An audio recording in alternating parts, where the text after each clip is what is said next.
Yo, check. Tapos ko lang mag-inom. Hindi ko alam kung ano yung tsura ko dyan. Bukas ko na malalaman pag-upload na ito. Yo, check.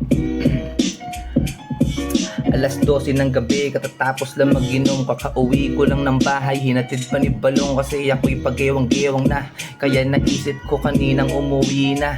Nakakahilo kasi pag walang pulutan. Mga kaibigan ko grabe ka kuriputan. Nagtitiisan, hipan ng kunyaring papaitan. Pero sa totoo lang, laki mi pala ito ni Insan. Walang pinagbago kahit magkatrabaho. At kung usapang baso, lahat sila ganado. Pero ganun pa man ay dapat merong limitasyon. Na pagkagising mo bukas ay merong obligasyon na nakapatong sa balikat. Kahit na mamulikat, malakas man uminom, huwag kalimutan na magulat. Ito ang importanteng pinakamahalaga. Hanggang dito na lang, kailangan ko na magpahinga. Peace.